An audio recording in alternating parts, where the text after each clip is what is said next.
Hello students, Namaste. Today's we are start a new chapter 3rd, electrochemistry. Hello तो बच्चों, आज हम एक नए चैप्टर के साथ आपके सामने आ रहे हैं और हमारा जो नया चैप्टर है वो है electrochemistry chapter 3rd। Chapter 3rd जो है ये 4 मार्क्स का है। चैप्टर 3rd 4 मार्क्स का है और चैप्टर का नाम है इलेक्ट्रोकेमिस्ट्री। तो देखो, इसको स्टार्ट करने से पहले इस चैप्टर का जो नाम दिया हुआ है, जो नेम ऑफ द चैप्टर है, उस नेम ऑफ द चैप्टर को क्लियर करते हैं। ठीक है ना। चैप्टर क्या कह रहा है हमारे लिए? Electrochemistry. What is the electrochemistry? अब देखो, इसके अंदर 2 वर्ड यहाँ पर ऐड हैं, एक तो इलेक्ट्रिक और एक केमिस्ट्री। तो देखो, एक वर्ड तो है इलेक्ट्रिक या इलेक्ट्रिसिटी और दूसरा वर्ड है केमिस्ट्री। अब ये जो दूसरा वर्ड है केमिस्ट्री, इसके अंदर क्या होता है? केमिकल रिएक्शंस होती है, केमिकल रिएक्शंस होती है ना। और केमिकल रिएक्शंस से क्या निकलती है? केमिकल एनर्जी निकलती है। तो मैं यहाँ पर केमिकल एनर्जी लिख दूँ, केमिकल एनर्जी। ठीक है। इलेक्ट्रोकेमिस्ट्री क्या है? अब देखो, हम यहाँ पर चेक करते हैं कि इलेक्ट्रिसिटी को, जो इलेक्ट्रिसिटी होती है वो केमिकल एनर्जी में चेंज हो जाती है और केमिकल एनर्जी चेंज होती है इलेक्ट्रिक एनर्जी में। इलेक्ट्रिसिटी की जगह मैं इलेक्ट्रिक एनर्जी नोट करूं तो आप देखोगे कि जो इलेक्ट्रिक एनर्जी होती है वो तो केमिकल एनर्जी में कन्वर्ट हो जाती है और केमिकल एनर्जी इलेक्ट्रिक एनर्जी में कन्वर्ट हो जाती है। चैप्टर का जो ये नाम है इलेक्ट्रोकेमिस्ट्री, इसी नाम से मैंने ये वर्ड निकाले हैं। इलेक्ट्रो मतलब इलेक्ट्रिक एनर्जी और केमिस्ट्री के अंदर कौन सी एनर्जी होती है? केमिकल एनर्जी होती है। तो इलेक्ट्रिक एनर्जी को केमिकल एनर्जी में बदला जा सकता है और केमिकल एनर्जी को इलेक्ट्रिक एनर्जी में बदला जा सकता है, लेकिन इस एनर्जी को चेंज करने का काम कौन कर सकता है? ध्यान से सोचो, इस प्रकार की जो एनर्जी दी हुई है उनको आपस में एक दूसरे में कन्वर्ट करने का काम कौन कर सकते हैं? बताओ। इस एनर्जी को चेंज करने का काम कर सकते हैं सेल। कौन कर सकते हैं? सेल। अब देखो, सेल जो होते हैं वो सेल, कुछ सेल तो ऐसे होते हैं जो केमिकल एनर्जी को इलेक्ट्रिक एनर्जी में कन्वर्ट करते हैं और कुछ सेल ऐसे होते हैं जो इलेक्ट्रिक एनर्जी को केमिकल एनर्जी में चेंज करते हैं। तो चेक करते हैं, केमिकल एनर्जी को इलेक्ट्रिक एनर्जी में चेंज करने वाले सेल कौन से होते हैं और इलेक्ट्रिक एनर्जी को केमिकल एनर्जी में चेंज करने वाले सेल होते हैं। इट मीन्स आपके पास यहाँ जो सेल हैं वो 2 टाइप्स के हैं। तो देखो, केमिकल एनर्जी को इलेक्ट्रिक एनर्जी में कन्वर्ट करने वाले जो सेल होते हैं उन सेल को आप क्या बोलोगे? Electrochemical cell. क्या बोलेंगे इनको बेटा हम? Electrochemical cell. अब ये इलेक्ट्रोकेमिकल जो सेल होते हैं ये क्या करते हैं? केमिकल एनर्जी को इलेक्ट्रिक एनर्जी में चेंज करते हैं। अब इलेक्ट्रिक एनर्जी को केमिकल एनर्जी में भी चेंज करने वाले सेल होंगे। इन सेल को बोलते हैं हम इलेक्ट्रोलाइटिक सेल। इन सेल को क्या बोलते हैं हम? Electrolytic cell. आप बड़े ध्यान से इस चीज को समझना, ठीक है ना। पूरे चैप्टर की एक तरह से समरी आपके सामने आ जाएगी। इलेक्ट्रोकेमिस्ट्री से हमने 2 वर्ड लिए हैं, electric energy and chemical energy, और ये हम देखते हैं कि इलेक्ट्रिक एनर्जी को केमिकल एनर्जी में और केमिकल एनर्जी को इलेक्ट्रिकल एनर्जी में कन्वर्ट करने का काम कौन कर सकता है, और इस काम को करने वाली जो एपरेटस होते हैं वो क्या होते हैं? सेल होते हैं। ठीक है ना। अब जो सेल हैं वो कितने टाइप्स के हैं? 2 टाइप्स के। पहला इलेक्ट्रोकेमिकल सेल और दूसरा इलेक्ट्रोलाइटिक सेल। इलेक्ट्रोकेमिकल सेल क्या करते हैं? केमिकल एनर्जी को इलेक्ट्रिक एनर्जी में कन्वर्ट करते हैं। अब ये सेल कौन से हो सकते हैं? ये सेल आपके होम अप्लायंसेस जैसे wall, watch, calculator, remote control, इन सब के अंदर आपने जो सेल लगा रखे हैं जिनको आप पेंसिल सेल बोलते हो, वो सब के सब इलेक्ट्रोकेमिकल सेल होते हैं। वो सब के सब कैसे होते हैं? इलेक्ट्रोकेमिकल सेल होते हैं। और ये सेल आपके घर में आपके पास अवेलेबल हैं और आप इनको डेली देखते भी हो। समझ में आ रही बात? लेकिन अब थोड़ा सा गौर कीजिए कि these cells convert chemical energy into electric energy. तो जब ये केमिकल एनर्जी को इलेक्ट्रिक एनर्जी में कन्वर्ट कर रहे हैं तो इन सेल्स के अंदर कुछ केमिकल सब्सटेंस प्रेजेंट होंगे, केमिकल सब्सटेंस प्रेजेंट होंगे और वो केमिकल सब्सटेंस जो होंगे वो क्या करेंगे? केमिकल रिएक्शन करेंगे। और जब वो केमिकल रिएक्शन करेंगे तब जाकर वो एनर्जी को प्रोड्यूस करते हैं। तो इलेक्ट्रोकेमिकल सेल के अंदर कौन सी रिएक्शन होती है? केमिकल रिएक्शन होती है। इलेक्ट्रोकेमिकल सेल में केमिकल रिएक्शन होती है। अब बताओ, ये जो केमिकल रिएक्शन होती है, इस केमिकल रिएक्शन को कंप्लीट करने में क्या आपका और हमारा कोई रोल होता है कि ऑटोमेटिकली होती है? जब आप सेल को अपनी जो दीवार घड़ी है या हैंड वॉच है या रिमोट कंट्रोल है, जब उसके अंदर फिट करते हो तो क्या उसके अंदर जो रिएक्शन होती है उसमें आपका कोई रोल होता है क्या? हमारा कोई रोल नहीं होता है। तो वो केमिकल रिएक्शन अपने आप होती है, ऑटोमेटिकली अपने आप सेल्फ होती है कि नहीं होती है? तो उसको क्या बोल सकते हैं हम? स्पॉन्टेनियस रिएक्शन होती है इनके अंदर। इनके अंदर कौन सी रिएक्शन होती है? स्पॉन्टेनियस रिएक्शन होती है कि नहीं होती है? ऑटोमेटिकली सेल्फ रिएक्शन होती है कि नहीं होती है? उनको बोलते हैं हम स्पॉन्टेनियस रिएक्शन होती है ना।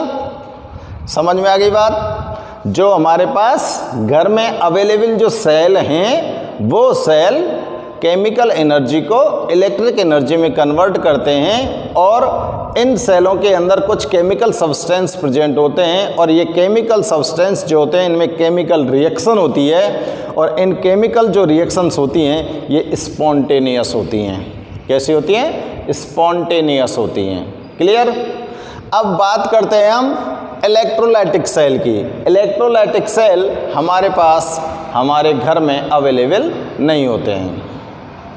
इलेक्ट्रोलाइटिक सेल्स हमारे पास अवेलेबल नहीं होते हैं और ये इलेक्ट्रोलाइटिक जो सेल होते हैं ये इलेक्ट्रिक एनर्जी को कंडक्ट करते हैं या इलेक्ट्रिक एनर्जी को कन्वर्ट करते हैं केमिकल एनर्जी में। ठीक है ना? इलेक्ट्रिक एनर्जी को कहाँ पर कन्वर्ट कर रहे हैं? केमिकल एनर्जी में। कौन कर रहे हैं? Electrolytic cell. और ये जो इलेक्ट्रोलाइटिक सेल होते हैं, क्या इनके अंदर कोई रिएक्शन होती है? हाँ, इनके अंदर भी रिएक्शन होती है और इनके अंदर जब रिएक्शन होती है तो क्या वो सेल्फ रिएक्शन होती है या आपके द्वारा वो रिएक्शन करवाई जाएगी? उसमें आपका कोई रोल होता है? तो बेटा देखो, इलेक्ट्रोलाइटिक सेल के अंदर जो केमिकल रिएक्शन होती है वो सेल्फ नहीं होती। वो रिएक्शन तो तब होती है जब हम चाहते हैं, तब दो केमिकल सब्सटेंस को हम उस सेल के अंदर ऐड करते हैं तो उसके अंदर से एनर्जी प्रोड्यूस होती है। तो इस रिएक्शन को हम स्पॉन्टेनियस रिएक्शन नहीं बोल सकते। तो इसके अंदर कौन सी रिएक्शन होंगी? Non spontaneous. क्लियर? क्लियर समझ में आ रहा है? ठीक है ना? खूब आराम से चेक कर लो बेटा इसको। अब आप लोग यहाँ पर ये देखिए कि इलेक्ट्रिक एनर्जी को केमिकल एनर्जी में चेंज करने वाला ये सेल हो गया और केमिकल एनर्जी को इलेक्ट्रिक एनर्जी में चेंज करने वाला सेल ये हो गया। ठीक है ना, दो प्रकार के सेल आप यहाँ पर देख रहे हो। दोनों प्रकार के सेल के अंदर जो रिएक्शंस होती हैं कौन सी की स्पॉन्टेनियस है, ये वाली स्पॉन्टेनियस रिएक्शन है, ये नॉन स्पॉन्टेनियस रिएक्शन है। अब इसी चीज को यहाँ पर ध्यान में रखते हुए हम एक डेफिनेशन फॉर्म करते हैं, किसके लिए, इलेक्ट्रोकेमिस्ट्री के लिए। इन सारी चीज़ों को ध्यान में रखते हुए हम इलेक्ट्रोकेमिस्ट्री के लिए एक डेफिनेशन फॉर्म करते हैं। चलो उस डेफिनेशन को हम नोट करते हैं, स्टार्ट करते हैं। डेफिनेशन है the branch of chemistry which deals the branch of chemistry which deals with the study of production with the study of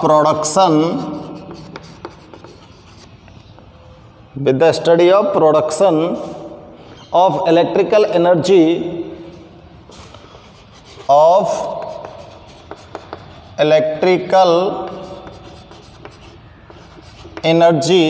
from spontaneous chemical reaction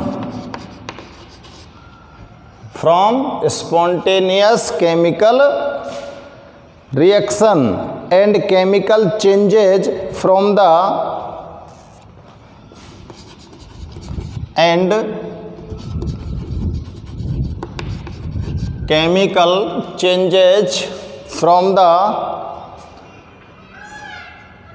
expenditure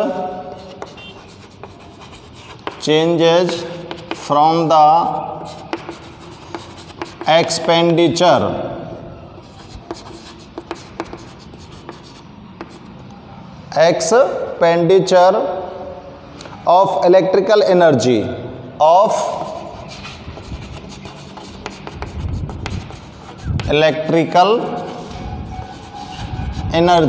is called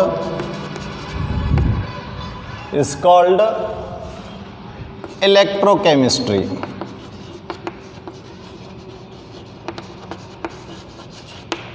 देखो हमने जो अभी यहाँ पर ये जो रिएक्शन देखी थी जिसमें इलेक्ट्रिक एनर्जी को कन्वर्ट किया था केमिकल एनर्जी में और केमिकल एनर्जी को कन्वर्ट किया था इलेक्ट्रिक एनर्जी में, उस रिएक्शन के बेस पर ही ये डेफिनेशन फॉर्म की गई है। समझ में आ रही है? और इस रिएक्शन को अगर हम ध्यान रखें, गौर से समझें हम बात को, और समझने के बाद फिर से नोट करें कि इलेक्ट्रिक एनर्जी को केमिकल एनर्जी में कन्वर्ट करने वाले और केमिकल एनर्जी को इलेक्ट्रिक एनर्जी में कन्वर्ट करने वाले जो एपरेटस होते हैं उनको हम बोलते हैं सेल। ठीक है ना? और ये जो सेल जब एनर्जी प्रोड्यूस करते हैं तो इनके अंदर कोई ना कोई केमिकल रिएक्शन जरूर होती है। अब जो सेल होते हैं वो आपके पास टू टाइप्स के हैं। कौन कौन से? एक तो इलेक्ट्रोकेमिकल सेल और दूसरे हैं इलेक्ट्रोलाइटिक सेल। अब इलेक्ट्रोकेमिकल जो सेल होते हैं उनके अंदर केमिकल एनर्जी कन्वर्ट होती है इलेक्ट्रिक एनर्जी में, जो आपके घर में रिमोट कंट्रोल के अंदर सेल लगा हुआ है, और उस के अंदर जो केमिकल रिएक्शन होती है उसमें हमारा कोई रोल नहीं होता है, ऑटोमेटिकली होती है। इसलिए हमने इस वर्ड का यूज़ किया है chemical energy, electrical energy from spontaneous reaction. और जब स्पॉन्टेनियस रिएक्शन उसके अंदर हो जाती है, उस सेल के अंदर इलेक्ट्रो केमिकल सेल में रिएक्शन हो गई स्पॉन्टेनियस, और स्पॉन्टेनियस रिएक्शन जब होगी तो इसके अंदर केमिकल चेंज आएगा कि नहीं आएगा? केमिकल चेंज आएगा। और जब इसके अंदर केमिकल चेंज आएगा तो इससे क्या निकलेगी बेटा? इलेक्ट्रिक एनर्जी निकलेगी, इलेक्ट्रिक एनर्जी निकलेगी। तो हमने वही लिखा है यहाँ पर जो अभी आपको एक्सप्लेन किया है। ये इसकी डेफिनेशन बनती है किसकी? इलेक्ट्रोकेमिस्ट्री की। इलेक्ट्रोकेमिस्ट्री की डेफिनेशन को आप नोट कीजिए और आगे बात करते हैं बेटा हम इसके बाद कंडक्टर की। इसके बाद हम डिस्कस करते हैं किसको? कंडक्टर को। देखो कंडक्टर क्या होते हैं। कंडक्टर आप किसको बोल सकते हो? Those substance which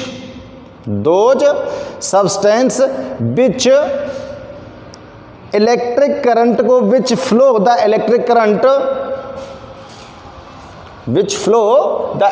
current through itself.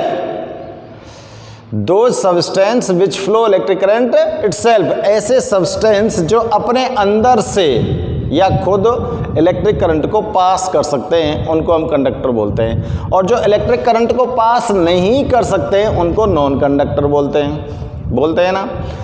Conductor जो सब्सटेंस होते हैं या कंडक्टर जो सब्सटेंस है वो कौन कौन से हो सकते हैं? इसके एग्जाम्पल के लिए हम बता सकते हैं कि साहब मेटल से बना कोई भी सब्सटेंस होता है वो कंडक्टर होता है, इलेक्ट्रिक करंट को पास कर देता है। एलॉय से बना कोई भी सब्सटेंस होता है वो इलेक्ट्रिक करंट को पास कर देता है। और कोई भी ऐसा सब्सटेंस होता है जिसकी मोल्टन स्टेट में अगर वो आयनाइजेशन हो जाते हैं उसके कंपाउंड आयंस के बिटवीन, तो वो भी इलेक्ट्रिक करंट को कंडक्ट कर सकता है। और पोलर जो सॉल्वेंट होते हैं वो भी इलेक्ट्रिक करंट को कंडक्ट कर सकता है। तो ये जितने भी इलेक्ट्रिक करंट को कंडक्ट करने वाले सब्सटेंस है ये सब के सब क्या होते हैं? कंडक्टर होते हैं। क्या होते हैं? कंडक्टर होते हैं। और जो इलेक्ट्रिक करंट को कंडक्ट नहीं कर रहे हैं, पास नहीं कर रहे हैं, फ्लो नहीं कर रहे हैं, उनको नॉन कंडक्टर बोलते हैं। ठीक है ना। जैसे dry stick, rubber band, plastic, ये क्या इलेक्ट्रिक करंट को पास करते हैं? नहीं करते। तो ये क्या होते हैं? नॉन कंडक्टर होते हैं। बट कुछ नॉन कंडक्टर ऐसे भी होते हैं जो इलेक्ट्रिक करंट को पास कर सकते हैं। For example graphite non conductor होता है but it can pass the electric current because graphite has a free electron. तो आप लोगों को यहां पर ध्यान देना चाहिए कि जो कंडक्टर सब्सटेंस होते हैं, जैसे मैं मान लेता हूं बेटा कि ये कंडक्टर है और ये कंडक्टर जो होते हैं ये इलेक्ट्रिक करंट को किसके द्वारा पास करते हैं, क्यों पास करते हैं, इस चीज़ को हम चेक करते हैं। किसी भी कंडक्टर को आप जब उसके स्ट्रक्चर को जब आप देखते हो तो उस कंडक्टर के अंदर उसके जो पार्टिकल्स होंगे, उसके जो एटम्स होंगे वो इस तरह से अरेंज होंगे। कोई भी वायर आपने लिया है, उस वायर के जैसे वो आयरन मेड है या कॉपर मेड वायर है तो उसके अंदर कॉपर के एटम्स एडजस्ट होंगे कि नहीं होंगे। अब अगर कॉपर के जो एटम्स हैं वो इस तरह से एडजस्ट हैं तो इस कंडक्टिंग वायर को हम चेक करें कि इसमें के अंदर इलेक्ट्रिक करंट को पास किस तरह से किया गया है, तो हम देखते हैं कि इसके जो ये एटम्स हैं इन एटम्स के पास क्या होते हैं, इन एटम्स के पास होते हैं बेटा फ्री इलेक्ट्रॉन्स। क्या होते हैं? एटम्स के पास फ्री इलेक्ट्रॉन्स। और ये जो फ्री इलेक्ट्रॉन्स होते हैं ये कहाँ पर प्रेजेंट होते हैं? इनकी आउटर मोस्ट सेल में। इनका जो ऑक्टेट कंप्लीट नहीं होता है और ऑक्टेट कंप्लीट ना होने के कारण इनकी जो आउटर मोस्ट सेल होती है उसके अंदर फ्री इलेक्ट्रॉन्स प्रेजेंट होते हैं और ये फ्री इलेक्ट्रॉन्स इस इलेक्ट्रिक को कंडक्ट करते हैं या पास करते हैं इस तरह से। ठीक है ना। तो कंडक्टर के बिटवीन जो इलेक्ट्रिक करंट पास हुआ है वो किसके थ्रू हुआ है? फ्री इलेक्ट्रॉन के थ्रू। ठीक है ना। फ्री इलेक्ट्रॉन्स या मूवमेंट ऑफ इलेक्ट्रॉन्स कुछ भी कह सकते हैं हम। तो अगर इलेक्ट्रॉन्स उसके आउटर मोस्ट सेल में प्रेजेंट हैं और वो इजी वे में मूवमेंट कर सकते हैं ये फ्री इलेक्ट्रॉन, तो ही तो वो इलेक्ट्रिक को पास करेंगे। तो दो कंडीशन होती हैं इलेक्ट्रिक को पास करने की, या तो कंपाउंड के पास फ्री इलेक्ट्रॉन हो या फिर कंपाउंड के पास आयंस प्रेजेंट हों, या कंपाउंड के पास क्या हो, आयंस प्रेजेंट हों। तो इन दो कंडीशन में ही वो सब्सटेंस इलेक्ट्रिक को पास कर सकते हैं, ठीक है ना। तो कंडक्टर के बारे में आपको पता चल गया कि कंडक्टर जो होते हैं वो किस तरह से इलेक्ट्रिक को पास कर सकते हैं, क्योंकि चैप्टर फर्स्ट में आपने पढ़ा होगा कंडक्टर बेंड, और उसमें वहाँ पर एक्सप्लेन किया जाता है कि कंडक्टर जो होते हैं वो किस तरह से इलेक्ट्रिक को पास कर रहे हैं, ठीक है ना। तो यहाँ पर ये आप ध्यान से चेक कर सकते हैं। तो कंडक्टर को डिफाइन करते हैं, देखो, दोज सब्सटेंसेस विच, ऐसे सब्सटेंस जो, those substances which electric current can pass, electric current can pass through free electrons are called conductors, ठीक है। उनको क्या बोलेंगे आप, कंडक्टर्स। जो इलेक्ट्रिक करंट को पास कर सकते हैं फ्री इलेक्ट्रॉन के द्वारा, उनको क्या बोलेंगे, कंडक्टर्स बोलेंगे। ये जो कंडक्टर्स होते हैं इनको आगे हम क्लासिफाइड करते हैं, कंडक्टर्स को हम आगे क्या करते हैं, क्लासिफाइड करते हैं। और जो ये कंडक्टर जो होते हैं ये टू टाइप्स के होते हैं। तो मैं यहाँ पे लिख रहा हूँ, these are of two types. Conductor कितने प्रकार के हैं, दो प्रकार के। पहले देखते हैं हम मेटालिक कंडक्टर। एक तो होते हैं मेटालिक कंडक्टर, ठीक है ना, और दूसरे होते हैं बेटा इलेक्ट्रोलाइटिक कंडक्टर। इलेक्ट्रोलाइटिक कंडक्टर, एक तो मेटल से बने हुए कंडक्टर हैं और दूसरा इलेक्ट्रोलाइटिक कंडक्टर। और इलेक्ट्रोलाइटिक कंडक्टर के अंदर क्या होता है, जो भी आप यहाँ पर कंडक्टर की फॉर्म में सब्सटेंस ले रहे हो, उस सब्सटेंस की मोल्टन स्टेट और एक्वस सॉल्यूशन में अगर वो इलेक्ट्रिक को कंडक्ट करता है, पास करता है, तो वो इलेक्ट्रोलाइटिक कंडक्टर होता है, ठीक है ना। और मेटालिक कंडक्टर को तो हम समझते ही हैं, जो मेटल से फॉर्म होंगे, ठीक है ना। चलो इनको अलग अलग से डिफाइन करते हैं हम दोनों टाइप्स को। देखो चेक करते हैं मेटालिक कंडक्टर क्या होता है। दोज लिख सकते हैं, those metallic substance, those metallic substance which can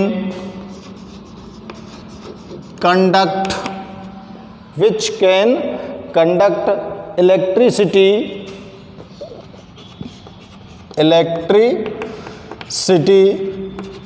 without any chemical change. ऐसे मेटालिक सब्सटेंस जिनके अंदर इलेक्ट्रिसिटी को कंडक्ट किया जाता है without any chemical change is called metallic conductor. इनको क्या बोलोगे आप, मेटालिक कंडक्टर बोलेंगे, ठीक है ना। और इसके लिए एग्जाम्पल क्या लिख सकते हो आप, जो भी मेटल्स हैं और एलॉय हैं उनसे जितने भी कंडक्टर्स आप फॉर्म करेंगे वो सब के सब मेटालिक कंडक्टर कहलाएंगे। यहाँ पर आप लोग ध्यान से चेक करो इसकी डेफिनेशन को कि मेटालिक कंडक्टर में क्या होता है। मेटालिक कंडक्टर के अंदर इलेक्ट्रिसिटी तो कंडक्ट होती है, लेकिन उस कंडक्टर के अंदर किसी भी प्रकार का कोई केमिकल चेंज नहीं होता है। तो आप लोग देखो कि ये मान लिया हमने एक वायर है, कॉपर वायर है। इस कॉपर वायर में अगर हम इलेक्ट्रिक को कंडक्ट करते हैं तो अगर आप यहाँ से इलेक्ट्रिक इसमें पास करते हो और यहाँ से आउट होती है, और जब आप एक बार तो इसके अंदर इलेक्ट्रिक को पास कर लो, उसके बाद इलेक्ट्रिक पास करना इसमें से स्टॉप कर दो। अब उस इलेक्ट्रिक पास होने के बाद इस कंडक्टर को आप चेक कीजिए, क्या इसके अंदर कोई केमिकल चेंज हुआ है? इसके अंदर कोई भी केमिकल चेंज नहीं होता है। तो इसको ही हम मेटालिक कंडक्टर बोलते हैं, जिसमें इलेक्ट्रिक कंडक्ट करने के बाद भी कोई केमिकल चेंज नहीं होता है। वो कैसे मेटालिक कंडक्टर होते हैं, और मेटालिक कंडक्टर के एग्जाम्पल्स क्या हैं? मेटल्स और एलॉय। इसके एग्जाम्पल्स क्या होते हैं बेटा? मेटल्स और एलॉय। अब आपको पता ही है, अभी मैंने आपको बताया था कि करंट जो फ्लो होता है मेटालिक कंडक्टर के अंदर वो किसके द्वारा होता है? इलेक्ट्रॉन्स के द्वारा। तो current is passed bye flow electrons, यहाँ पे नोट करता हूं मैं, करंट इज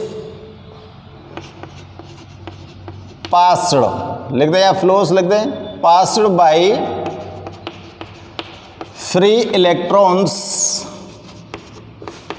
इन देम, इनके अंदर जो इलेक्ट्रिक करंट पास होता है वो किसके द्वारा होता है?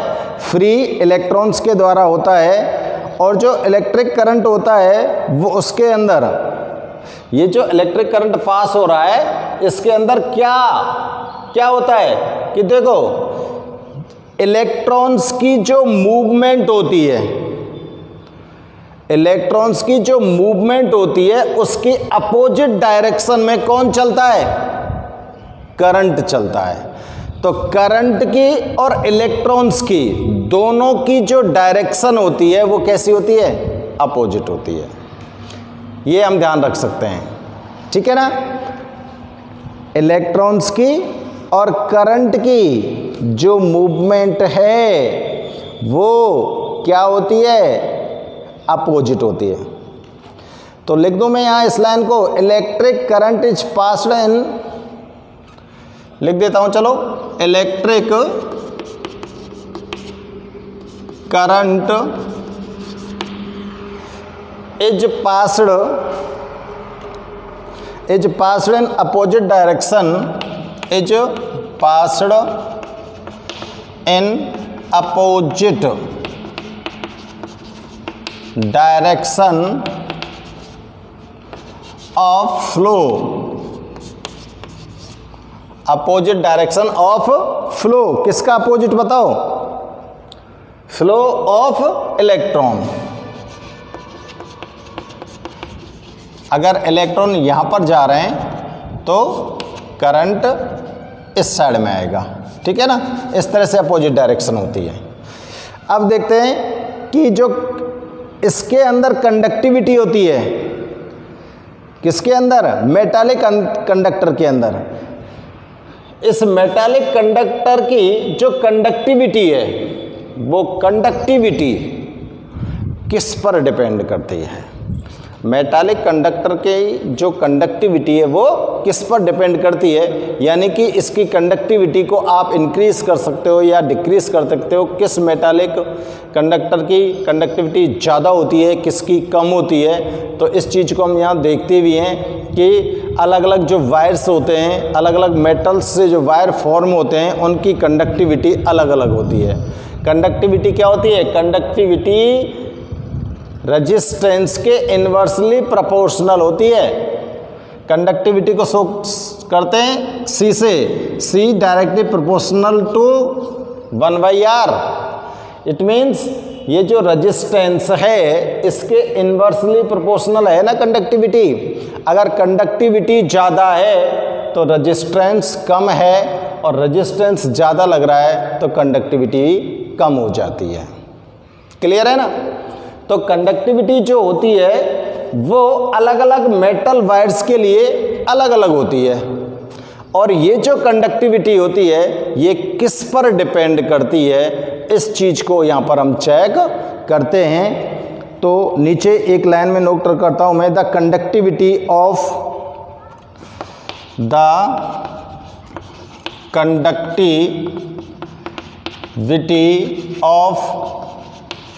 Metallic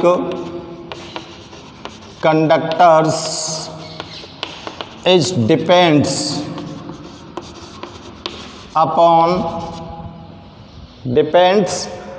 upon following facts।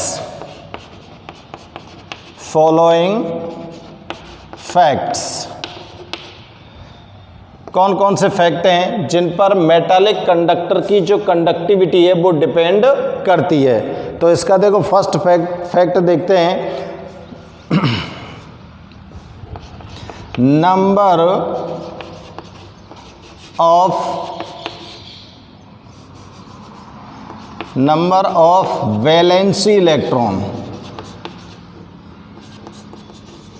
Number of valency electron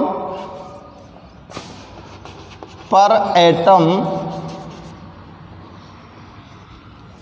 number of valence electron per atom किसके अंदर? मेटल के अंदर, इन मेटल। देखो ध्यान से चेक करो बेटा, इस चीज़ को, इस फैक्ट को हम समझते हैं। जैसे ये आपका मेटालिक कंडक्टर हो गया, ठीक है ना? इस मेटालिक कंडक्टर की अंदर एटम्स की पोजीशन इस तरह से होती है। ये इसके क्या हो गए? एटम्स हो गए, ठीक है ना? अब देखो आप लोग अच्छी तरह से समझते हो कि जो एटम्स होते हैं उनके, ये न्यूक्लियस हो गया और ये इसके क्या हो गए? सेल हो गए। इन एटम्स के जो ये सेल हैं, इन सेल्स को देखो कि जो आउटर मोस्ट सेल है, ये वाला आउटर मोस्ट सेल है, इस आउटर मोस्ट सेल में जितने वैलेंसी इलेक्ट्रॉन होंगे उसकी कंडक्टिविटी उतनी ही ज़्यादा होगी। समझ में आ रही है बात? जो कोई भी मेटालिक कंडक्टर आप ले रहे हो, उस मेटालिक कंडक्टर की अगर आप एटम के स्ट्रक्चर को चेक करेंगे और उस एटम के आउटर मोस्ट सेल के अंदर जितने ज़्यादा वैलेंसी इलेक्ट्रॉन प्रेजेंट होंगे उसकी कंडक्टिविटी उतनी ही ज़्यादा होगी। और यहाँ पर अगर इलेक्ट्रॉन्स कम प्रेजेंट हैं, वैलेंसी इलेक्ट्रॉन, तो उसकी कंडक्टिविटी लो होती चली जाती है। क्योंकि हम अच्छी तरह से जानते हैं, यहाँ पर लिखा है मैंने कि इलेक्ट्रिक करंट फ्री इलेक्ट्रॉन्स के द्वारा ही फ्लो हो सकता है, और ये जो वैलेंसी इलेक्ट्रॉन होते हैं ये फ्री इलेक्ट्रॉन्स होते हैं इस एटम के लिए। समझ में आ रही है बात? क्लियर है ना? और दूसरा फैक्ट देखते हैं इसका हम। दूसरा फैक्ट है structure and nature of metal. Structure and nature of metal. Metal की स्ट्रक्चर कैसी है, मेटल का नेचर कैसा है, इन दोनों पर भी उसकी कंडक्टिविटी डिपेंड करती है। देखो कुछ मेटल्स तो ऐसी होती हैं जो संक्षारित हो जाती हैं, यानी कि उनको अगर ज़्यादा ओपनली एटमॉस्फेयर के अंदर आप रखते हो तो वहाँ पर उनमें जैसे जंग लगने की कंडीशन हो जाती है ना, यानी कि वो उनके जो ऑक्साइड्स होते हैं वो बहुत जल्द रिएक्ट कर जाते हैं, तो वो जो कंडक्टर होते हैं मेटल के वो ज़्यादा अच्छे नहीं होते। इसके दूसरी अगर पक्ष में देखें कि ऐसे मेटल जो ओपन एटमॉस्फेयर में कम रिएक्ट कर पाते हैं, कम रिएक्ट कर पाते हैं उनके ऑक्साइड्स, तो वो मेटल्स लॉन्ग टर्म तक चलते हैं। जैसे आपने देखा होगा कि जितने भी ओपन एरिया में वायर्स लगे हुए हैं वो वायर्स आयरन मेड नहीं है, वो आयरन से बने हुए नहीं होते, वो सिल्वर से बने होते हैं, क्योंकि सिल्वर जो होता है वो नॉन रिएक्टिव मेटल है और आयरन जो होता है वो हाईली रिएक्टिव मेटल है, उसकी रिएक्टिविटी ज़्यादा होती है, जबकि हैं दोनों के दोनों ही कंडक्टर। आगे बात समझ में, दोनों के दोनों ही कंडक्टर हैं, लेकिन आयरन से मेड अगर कोई वायर है तो वो लॉन्ग टर्म तक ओपन एटमॉस्फेयर में नहीं रह सकता है, ठीक है ना। तो जो मेटल है उसकी नेचर और स्ट्रक्चर पर भी क्या डिपेंड करती है, उसकी कंडक्टिविटी डिपेंड करती है। और इसके बाद देखते हैं हम density of metal. Density of metal, metal की जो डेंसिटी होती है उस पर भी इसकी कंडक्टिविटी डिपेंड करती है, क्योंकि डेंसिटी का मतलब होता है, डेंसिटी जो होती है वो मास के डायरेक्टली प्रोपोर्शनल होती है। डेंसिटी जो होती है वो मास के डायरेक्टली प्रोपोर्शनल होती है। और आप अगर मच डेंसिटी यानी कि अधिक डेंसिटी वाली मेटल लेते हो तो उसकी कंडक्टिविटी अधिक होती है, और अगर लेस डेंसिटी वाली मेटल लेते हैं तो उनकी कंडक्टिविटी लेस हो जाती है। और इसका एक फैक्ट और हम देख सकते हैं, क्या देख सकते हैं बेटा, टेम्परेचर। एक फैक्ट और हम क्या देख सकते हैं, टेम्परेचर। टेम्परेचर को यहाँ पर हम थोड़ा सा ध्यान से देखेंगे कि जब हम टेम्परेचर को इंक्रीज़ करते हैं, मेटल का टेम्परेचर अगर इंक्रीज़ हो जाता है तो उसकी कंडक्टिविटी पर क्या इफ़ेक्ट पड़ता है। किसी भी मेटल के टेम्परेचर को आप इंक्रीज़ कीजिए तो उस मेटल की जो कंडक्टिविटी है वो डिक्रीज़ होती है। टेम्परेचर इंक्रीज़ होने पर मेटल की जो कंडक्टिविटी है वो डिक्रीज़ होती है। समझ में आ गई बात। ये बात आप पिछली क्लासेस में भी पढ़ चुके हैं कि जो रेजिस्टेंस होता है वो रेजिस्टेंस टेम्परेचर के डायरेक्टली प्रोपोर्शनल होता है। अब जैसे जैसे आप टेम्परेचर बढ़ाओगे तो रेजिस्टेंस बढ़ता जाएगा, और रेजिस्टेंस अगर बढ़ रहा है तो उस मेटल की कंडक्टिविटी डिक्रीज हो रही है। समझ में आ रही है ना बात। तो जो टेम्परेचर होता है वो कंडक्टिविटी के इन्वर्सली प्रोपोर्शनल होता है, ठीक है ना। तो ये 4 फैक्ट हमने आपको यहाँ पर नोट किए हैं जिस पर किसी भी मेटालिक कंडक्टर की जो कंडक्टिविटी है वो डिपेंड करती है। तो इनको आप इजी वे में ध्यान रख सकते हो। अगर हम और बेटा देखो, चैप्टर को आप समझने की कोशिश करो, थोड़ा सा टिपिकल चैप्टर है ये, लेकिन आप इसको समझने की कोशिश करेंगे तो ये आपको बिल्कुल समझ में आ जाएगा। जो भी स्टेप यहाँ पर आपको एक्सप्लेन किया जाता है उसे आप गौर से चेक करें और बिल्कुल ध्यान से देखें, क्योंकि फर्स्ट में जब हमने इंट्रोडक्शन इस चैप्टर का दिया था तो वहाँ पर ही ये सारी चीज़ें हमने आपको एक्सप्लेन की थी, और उन्हीं चीज़ों को हम यहाँ पर आपको नोट कर रहे हैं, ठीक है ना। तो इसको समझते जाइए। मेटालिक, मेटल शब्द से हमको इजी वे में पता चल जाएगा मेटालिक कंडक्टर क्या हो सकता है। कंडक्टर का मीन्स क्या होता है, जो इलेक्ट्रिक को पास कर सकता है। मेटालिक यानी कि मेटल से बने हुए हैं, इनके अंदर कोई भी केमिकल चेंज नहीं होता है। इनके अंदर अगर इलेक्ट्रिक कंडक्ट हो रही है तो उसका रीजन क्या है, मूवमेंट ऑफ इलेक्ट्रॉन्स, यानी कि फ्री इलेक्ट्रॉन्स के फ्लो के कारण इनके अंदर इलेक्ट्रिक कंडक्ट होती है। और जो इलेक्ट्रिक कंडक्ट हो रही है वो इलेक्ट्रॉन्स की एक लाइन यहाँ पर मैंने नोट की है कि इलेक्ट्रॉन्स का मूवमेंट अगर राइट साइड में हो रहा है तो करंट का मूवमेंट लेफ्ट साइड में होगा। दोनों की जो डायरेक्शन होती है वो एक दूसरे के अपोजिट होती है, ठीक है ना। और यहाँ पर कुछ मेटालिक कंडक्टर की जो कंडक्टिविटी होती है उसको अफेक्टिंग करने वाले फैक्ट्स नोट किए हैं, वो आपके सामने मैंने यहाँ पर एक्सप्लेन किए हैं, ठीक है ना। तो इनको आप नोट कर लीजिए। इसका जो सेकंड पार्ट था वो क्या था कंडक्टिविटी का, electrolytic conductors. Electrolytic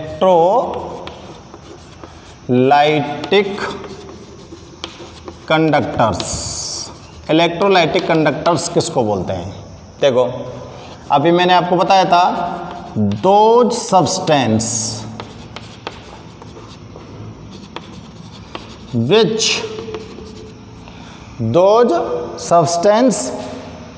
which show electrical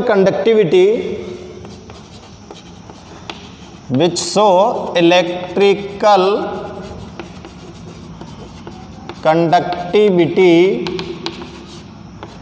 in molten state or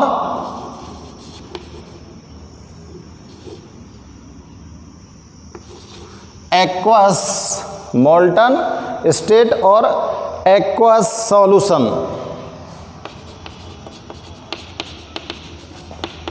is called electrolytic conductor। ऐसे सब्सटेंस जो या तो मोल्टन स्टेट में या एक्वस सॉल्यूशन में इलेक्ट्रिक को कंडक्ट कर सकते हैं, उनको इलेक्ट्रोलाइटिक कंडक्टर्स बोलते हैं। और इसके लिए हम एग्जाम्पल लिख सकते हैं। देखो जितने भी एसिड्स हैं, जितने भी बेस हैं एंड कुछ साल्ट्स, ये अपनी मोल्टन स्टेट या एक्वस सॉल्यूशन में, या तो मोल्टन स्टेट में या एक्वस सॉल्यूशन में ये इलेक्ट्रिक को कंडक्ट करते हैं। अब अगर यहाँ साल्ट की बात करें तो ये NaCl साल्ट है। कौन सी स्टेट में होता है? सॉलिड स्टेट में प्रेजेंट होता है। तो ये सॉलिड स्टेट में तो क्या होता है? नॉन कंडक्टर होता है, इलेक्ट्रिक को पास नहीं कर सकता। लेकिन अगर आप इसका क्या बना दें, सॉल्यूशन फॉर्म कर दें, सॉल्यूशन जब फॉर्म कर देंगे तो इसका क्या हो जाएगा? आयोनाइजेशन हो जाएगा। और इसका आयोनाइजेशन होने के बाद इसके अंदर सोडियम आयन और क्लोराइड आयन फॉर्म हो जाएंगे, यानी कि आयंस फॉर्म हो गए। और आयंस फॉर्म हो गए तो इलेक्ट्रिक को पास करने के लिए दो चीज़ें रिक्वायर्ड हैं। कौन कौन सी? एक तो फ्री इलेक्ट्रॉन और दूसरी आयंस। तो फ्री इलेक्ट्रॉन तो मेटालिक कंडक्टर के पास प्रेजेंट होते हैं और आयंस प्रेजेंट होते हैं इलेक्ट्रोलाइटिक कंडक्टर के पास। क्लियर है? तो ये इसका सॉल्यूशन बन गया। या फिर इसकी कोई मोल्टन स्टेट होती है, कोई भी साल्ट होता है उसकी मोल्टन स्टेट ले सकते हैं, एक्वस सॉल्यूशन बना सकते हैं।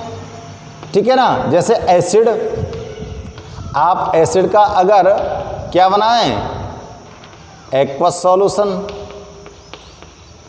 एक्वस सॉल्यूशन में ये आयंस प्रोड्यूस करता है कि नहीं करता है? भाई हाइड्रोजन आयन प्रोड्यूस करता है। और जैसे आयन आ गए तो ये करंट को क्या कर देगा? कंडक्ट कर लेगा। NaCl सॉलिड स्टेट में नहीं कर रहा था, लेकिन जैसे NaCl को मोल्टन स्टेट में लाया, अब पानी के अंदर इसको डाला तो मोल्टन स्टेट में आ गया। जैसे मोल्टन स्टेट में लाए तो तुरंत इसका क्या हो गया? आयनाइजेशन हो गया और इसने आयंस फॉर्म कर दिए। और आयंस फॉर्म होने के कारण इसके अंदर क्या हो गई? इलेक्ट्रिक कंडक्ट हो गई। समझ में आ रही है ना बात? ठीक है ना? तो इलेक्ट्रोलाइटिक जो कंडक्टर्स होते हैं वो या तो मोल्टन स्टेट में या फिर एक्वस स्टेट में इलेक्ट्रिक को कंडक्ट कर सकते हैं। नीचे लिखते हैं the conductivity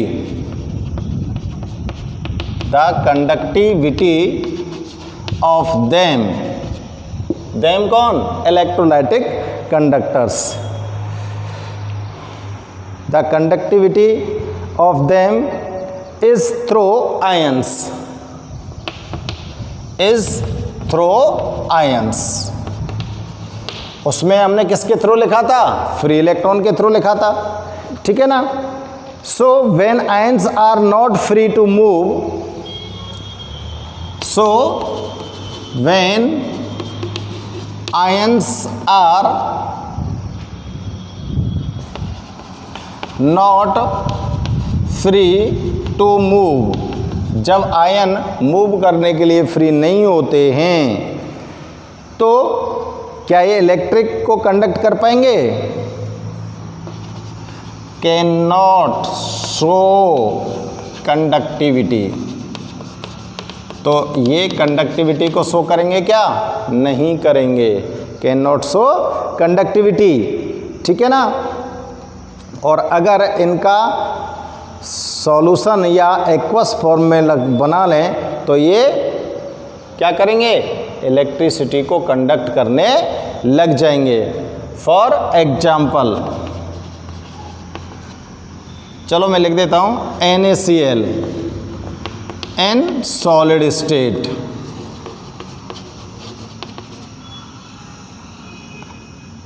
in solid state is not conduct electricity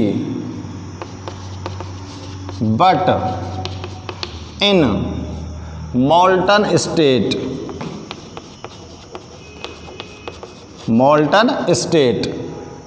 it conduct electricity। ये इलेक्ट्रिसिटी को क्या करने लग जाता है? कंडक्ट करने लग जाता है, ठीक है ना। तो देखो ध्यान रखना। अब देखो यहाँ पर मैं कुछ स्पेशल फैक्ट नोट कर देता हूँ आपको कि ऐसे कुछ सब्सटेंस जो नॉन मेटल हैं वो भी इलेक्ट्रिक को कंडक्ट कर सकते हैं। एग्जाम्पल लिख रहा हूँ केवल, non metal which conduct electricity, which conduct electricity। कौन कौन से हो सकते हैं? देखो, graphite, carbon black, graphite, carbon black, और कुछ ऑर्गेनिक पॉलीमर्स भी होते हैं, कुछ ऑर्गेनिक पॉलीमर्स। ये इसके एग्जाम्पल नोट कर दिए। और अब नोट कर देते हैं एग्जाम्पल इलेक्ट्रोलाइटिक कंडक्टर्स के, जो इलेक्ट्रोलाइटिक नॉन इलेक्ट्रोलाइटिक कंडक्टर होते हैं। Non electrolytic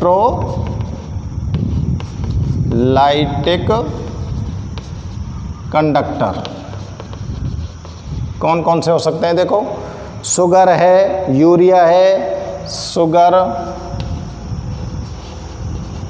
urea, ethyl alcohol,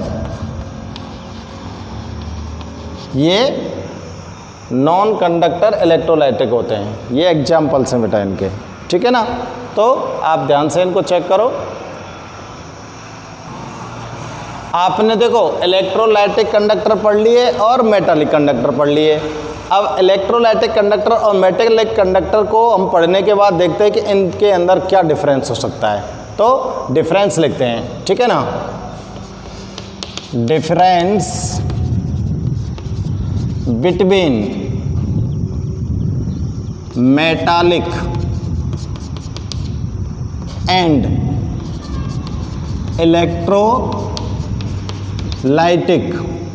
conductor, ठीक है। तो एक साइड में इधर तो मैं मेटालिक लिख दूं और इधर इलेक्ट्रोलाइटिक लिख देते हैं।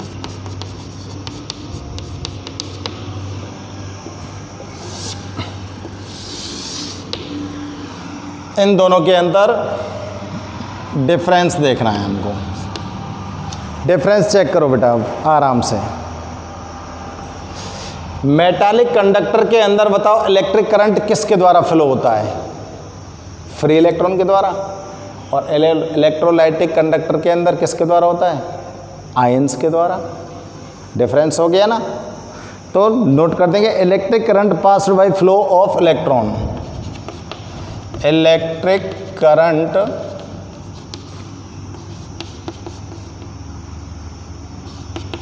फ्लो बाय फ्री इलेक्ट्रॉन्स, ठीक है ना। इलेक्ट्रिक करंट किसके द्वारा पास हो रहा है? Passed by electric current passed by flow of electrons. ठीक है ना। अब इसके अंदर देखो, इसके अंदर जो इलेक्ट्रिक करंट होता है वो किसके द्वारा फ्लो होता है? इलेक्ट्रॉन की जगह कहा जाएगा ions. Electric current passed by flow of ions. ये डिफरेंस था ना। अब इसके बाद देखो नेक्स्ट डिफरेंस चेक करते हैं।